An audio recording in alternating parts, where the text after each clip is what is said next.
ओम शांति। आज 19 अगस्त 2024 के महावाक्यों में प्यारे मीठे बाप दादा जी ने कहा, मीठे बच्चे, ज्ञान की धारणा करते रहो तो अंत में तुम बाप समान बन जाएंगे। बाप की सारी ताकत तुम हजम कर लेंगे। कितनी सुंदर बात कह रहे बाप।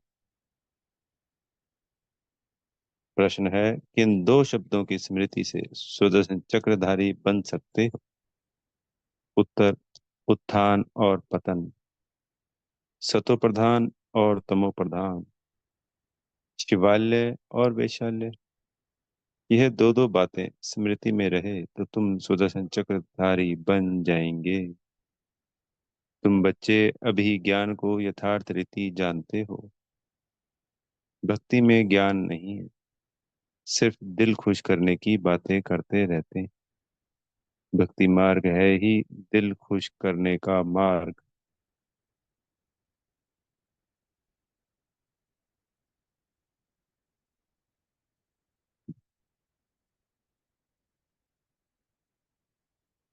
ओम शांति। मीठे मीठे रूहानी बच्चों प्रति बाप बैठ समझाते हैं। अब तुम बच्चों के लिए बाप कहते हैं, तुम कितने ऊंच थे। उत्थान और पतन का यह खेल है। तुम्हारी बुद्धि में अब है कि हम कितने उत्तम और पवित्र थे, अब कितने नीच बने हैं। देवी देवताओं के आगे तुम ही जाकर कहते हो, आप ऊंच हो, हम नीच हैं। पहले पहले यह पता नहीं था कि हम ही ऊंच से ऊंच और नीच बनते।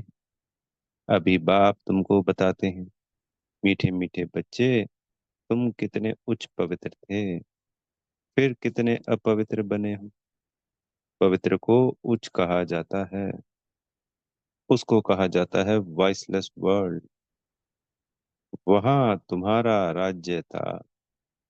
सोचिए, हमारा एक देश, आज हम भारत के लिए, जो भी भारत से प्रेम करता है अपने देश से, क्या क्या करने के लिए तैयार होते हैं, फिर देखते हैं कि जी हाँ, तो भ्रष्टाचार है, पापाचार है, दुराचार है, कितनी परेशानियां हैं, मूंजनी आती है। वही हमारा देश कितना ऊंच बनेगा। सिर्फ एक ही देश होगा विश्व में, कोई दूसरा नहीं होगा, सब आत्माएं सुखी होंगी। कितनी उच्च अवस्था होगी, सब आत्माएं स्वस्थ होंगी, खुशहाल होंगी। एक दो में परिवार जैसा संबंध भी होगा, प्रेम भी होगा, और ये हकीकत है। बोले पूरा विश्व ही एक ही परिवार ही होता है।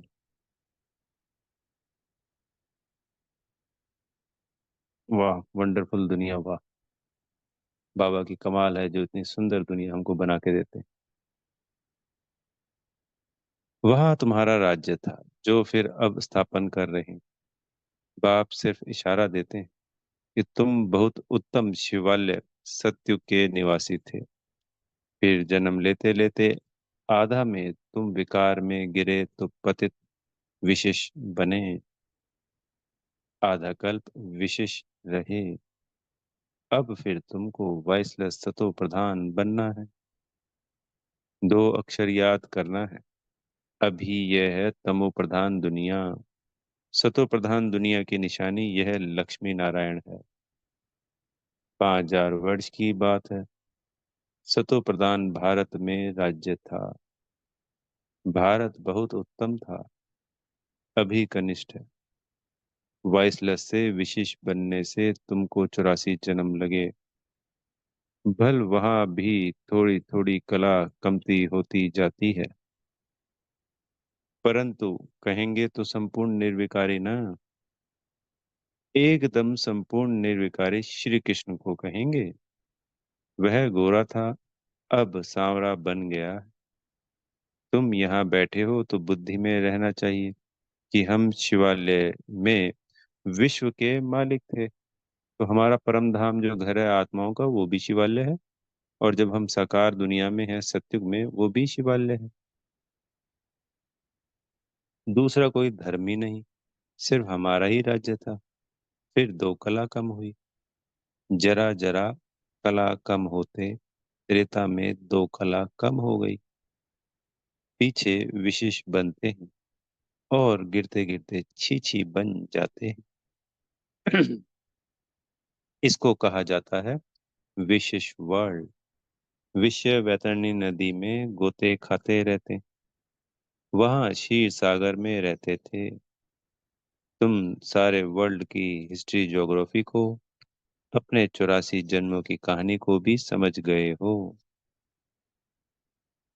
हम वाइसलेस थे, इनके राज्य में थे। पवित्र राजाई थी, उसको कहेंगे फुल स्वर्ग। फिर त्रेता में सेमी स्वर्ग। यह बुद्धि में तो है ना। बाप ही आकर सृष्टि के आदि मध्य अंत का राज समझाते हैं। मध्य में ही रावण आया है।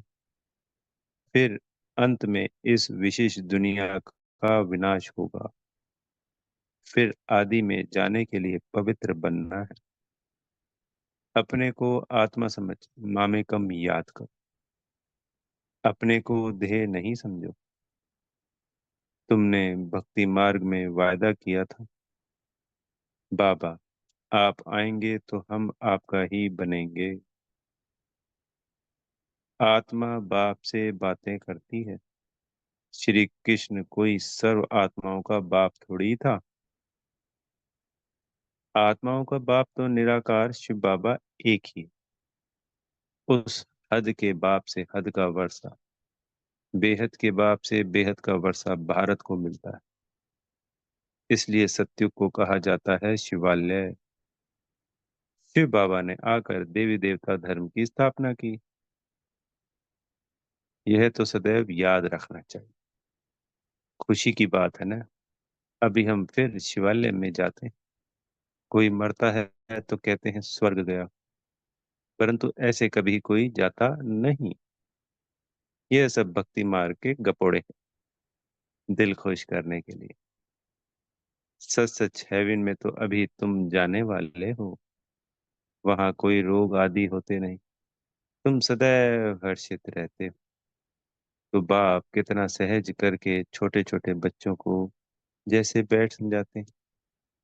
भल बहार में कहाँ भी रहते तुम पद पा सकते हो। इसमें पवित्रता तो पहले मुख्य है। खान पान शुद्ध हो। देवताओं के आगे कभी सिगरेट बीड़ी आदि का भोग लगाते हैं क्या? ग्रंथ के आगे कभी अंडे व बीड़ी का भोग रखा है? ग्रंथ को समझते हैं यह जैसे गुरु गोविंद का शरीर है। ग्रंथ को इतना मान देते हैं, यह गुरु की जैसे देह है। ऐसे सिख लोग समझते हैं, परंतु गुरु नानक ने थोड़ी बैठ ग्रंथ लिखा है। नानक ने तो अवतार लिया। सिख लोगों की वृद्धि हुई, बाद में वह ग्रंथ आदि लिखे हैं। एक के बाद फिर सिख धर्म में आते गए हैं। पहले तो ग्रंथ भी इतना छोटा हाथ का लिखा हुआ था। अब गीता के लिए समझते हैं, यह श्री कृष्ण का रूप है। ऐसे मानो जैसे नानक का ग्रंथ, वैसे श्री कृष्ण की गीता गाई हुई है। श्री कृष्ण भगवान वाच ही कहते रहते हैं। इसको कहा जाता है अज्ञान। ज्ञान तो एक परमपिता परमात्मा में ही है। गीता से ही सद्गति होती। वह ज्ञान तो बाप के पास ही है। ज्ञान से दिन, भक्ति से रात होती। अब बाप कहते हैं आत्मा को पवित्र बनाना, उसके लिए मेहनत करनी पड़े। माया के तूफान ऐसे जबरदस्त आते हैं, जो ज्ञान एकदम उड़ जाता है, किसको बोल भी ना सके। पहला काम विकार ही बहुत तंग करता है, उसमें ही टाइम लगता है तो 1 सेकंड में जीवन मुक्ति की बात। बच्चा पैदा हुआ और मालिक बना। तुमने पहचाना शिव बाबा आया हुआ है और वर्षे के हकदार बने। गीता भी शिव बाबा ने ही गाई थी। उसने ही कहा था माँ कम याद करो। मैं इस साधारण तन में आता हूँ। श्री कृष्ण थोड़ी ही है, नहीं वो साधारण थोड़ी है श्री कृष्ण। वह तो जन्म लेते हैं तो जैसे बिजली चमक जाती है, बहुत प्रभाव पड़ता है। इसलिए श्री कृष्ण का अब तक भी गायन करते हैं। बाकी शास्त्र आदि सब भक्ति मार्ग के, इंग्लिश में फिलॉसफी कह देते हैं। स्पिरिचुअल नॉलेज तो स्पिरिचुअल फादर ही दे सकते हैं। खुद कहते हैं मैं तुम्हारा स्पिरिचुअल फादर हूँ, ज्ञान का सागर हूँ। तुम बच्चे भी बाप से सीख रहे हो, ज्ञान को धारण कर रहे हो। फिर पिछाड़ी में बाप मिसल बन जाएंगे। सारा मदार धारणा पर है। फिर वह ताकत आ जाएगी बाप की याद से। याद को जौहर कहा जाता है। तलवारों में भी फर्क तो होता है ना। वही तलवार 100 रुपए की वाली भी होती है, वही तलवार 3-4 हजार रुपए की भी होती है। बाबा तो अनुभवी है ना। तलवार का बहुत मान होता है। गुरु गोविंद सिंह की तलवार का कितना मान है। तो तुम बच्चों में भी योग का बल चाहिए, तो ज्ञान तलवार में जौहर चाहिए। तो तलवार जो है वो ज्ञान है, पर उसके अंदर जौहर जो उसकी क्वालिटी है, जैसे जो भी लोहे की या जिस चीज की धातु की बनती है, तो उसका जो प्रभाव है कि वो दूसरी तलवार से टकराए तो उसका प्रभाव ज्यादा हो। ऐसे ही हम आत्मा, जब योग बल से इस ज्ञान रूपी तलवार तो हम बन गए, पर इसमें जौहर बढ़ता है तो हम दूसरी आत्मा को जब वो ज्ञान देते हैं तो उससे तीर लगता है, उसका प्रभाव पड़ता है। इसलिए बाबा ज्ञान तलवार में जौहर भरने की बात कर सब। जौहर आने से फिर जल्दी समझेंगे। ग्रामानुसार तुम मेहनत करते रहते, जितना जितना बाप को याद करेंगे याद से ही पाप कटेंगे। पतित पावन बाप ही युक्ति बता रहे हैं। फिर कल बाद भी ऐसे ही आकर तुमको ज्ञान देंगे। इनको भी सब त्याग करा के ऐसे ही अपना रथ बनाएंगे। तुम बच्चों को वहां कितनी कशिश हुई, कैसे सब भागे। बाप में कशिश है ना। अभी तुमको भी ऐसा संपूर्ण बनना है। नंबर वार ही बनेंगे। यह राजधानी स्थापन होती है। सृष्टि चक्र को तो समझ लिया है। सतयुग आदि से कलयुग अंत तक अभी है संगम युग। बाप को भी जरूर आना पड़े पावन बनाने। पावन अर्थात सतो प्रधान।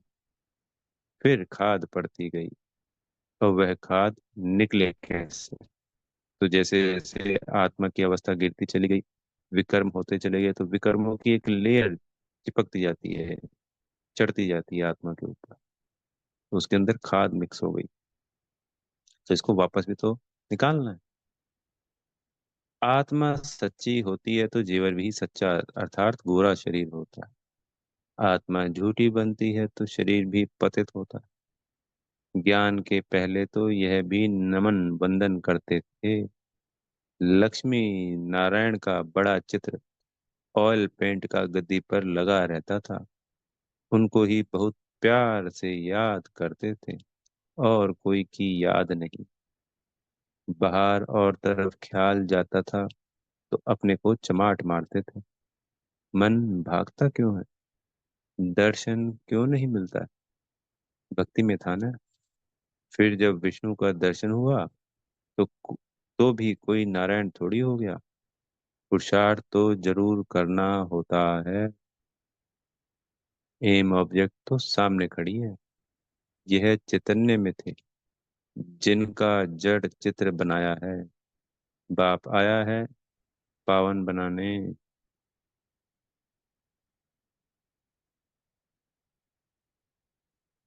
नर से नारायण बनाते हैं। तुम भी उन्हीं की राजधानी में थे। फिर ऐसा बनने का पुरुषार्थ करते हो तो अच्छी रीति फॉलो करना चाहिए। ब्रह्मा को देवता थोड़ी ही कहा जाता है। विष्णु देवता ठीक है। मनुष्यों को तो कुछ पता नहीं।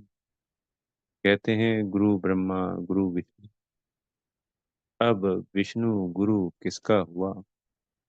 सबको गुरु कहते रहते हैं। शिव परमात्मा नमः।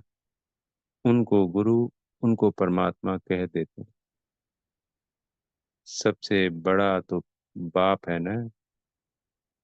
उनसे हम यह सीख रहे हैं, औरों को सिखलाने के लिए।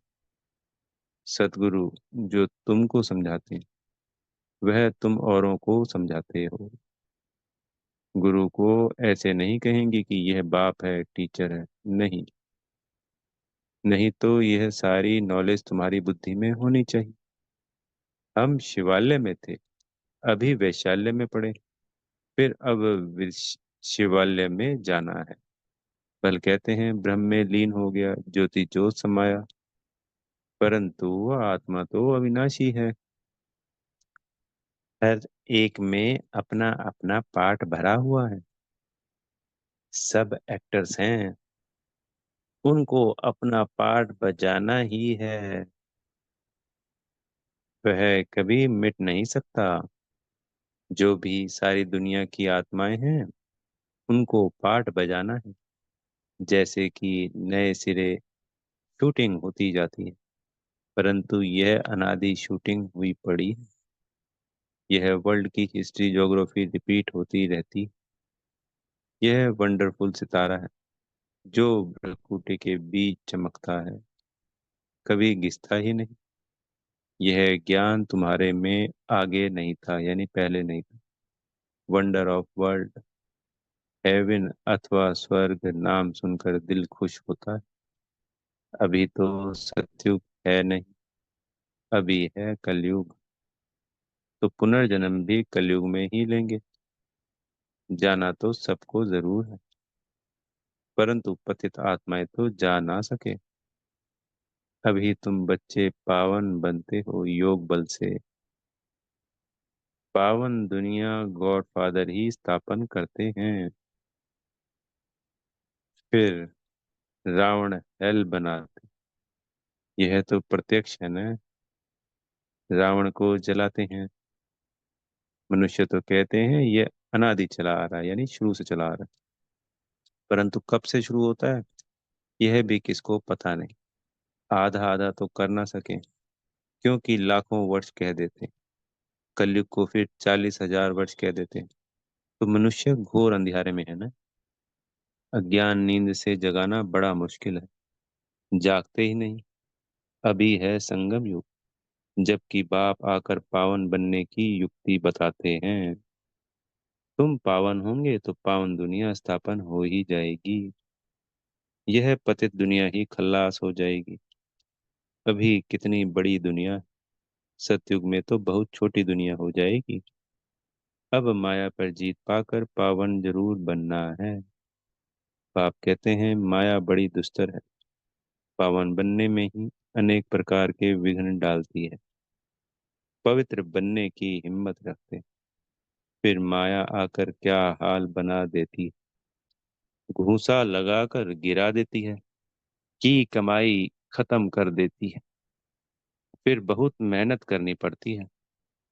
कोई तो गिरते हैं फिर मुंह भी नहीं दिखाते। फिर इतना उच्च पद पा ना सके। पुरुषार्थ पूरा होना चाहिए, फेल नहीं होना चाहिए। इसलिए कोई गंधर्वी विवाह भी करके दिखाते हैं। सन्यासी लोग कहते शादी की और पवित्र रहे। यह तो इम्पॉसिबल है। बाप कहते हैं पॉसिबल है, क्योंकि प्राप्ति बहुत है। यह अंतिम एक जन्म तुम पवित्र बनेंगे तो तुमको स्वर्ग की बादशाही मिलेगी। क्या इतनी बड़ी प्राप्ति के लिए तुम एक जन्म पवित्र नहीं रह सकते हो? कहते हैं बाबा हम जरूर रहेंगे। सिख लोग भी पवित्रता का कंगन डालते हैं। यहाँ कोई धागा आदि बांधने की दरकार नहीं। यह तो बुद्धि की बात है। बाप कहते हैं माँ में कम याद करो। बच्चियां बहुतों को सुनाती हैं, परंतु बड़े आदमियों की बुद्धि में बैठता थोड़ी है। बाप कहते हैं पहले उनको अच्छी रीति से समझाओ। यह सब प्रजापिता ब्रह्मा की औलाद है। शिव बाबा से वर्षा मिल रहा है। पतित से पावन बनना है। अब बाप कहते हैं मामे कम याद करो। ऐसा तो कोई कह ना सके। पहले तो उनकी बुद्धि में बिठाना है। भारत वाइसलेस था। अभी विश्व हो गई अपने आप में।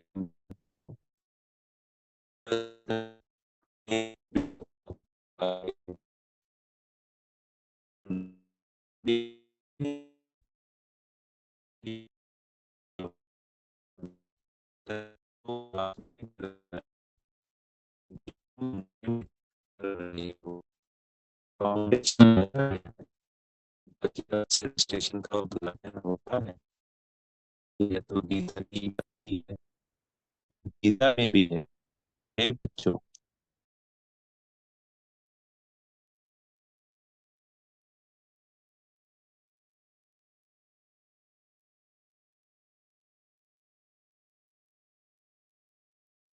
जगत जीत बनेंगे 21 जन्मों के। भल खुद ना बने, औरों को तो समझाएं। ऐसे भी बहुत हैं, औरों को उठाकर फिर खुद गिर पड़ते हैं। काम महाशत्रु है, एकदम गटर में गिरा देता है। जो बच्चे काम पर जीत पाते हैं वही जगत जीत बनते हैं। अच्छा, मीठे मीठे सिकिलदे बच्चों प्रति माता पिता बाप दादा का याद प्यार और गुड मॉर्निंग। रूहानी बाप की रूहानी बच्चों को नमस्ते। हम रूहानी बच्चों की प्यारे मीठे रूहानी बाप दादाजी को याद प्यार गुड मॉर्निंग और नमस्ते। धारणा के लिए मुख्य सार में पहला पॉइंट, इस अंतिम जन्म में सर प्राप्तियों को सामने रख पावन बनकर दिखाना है।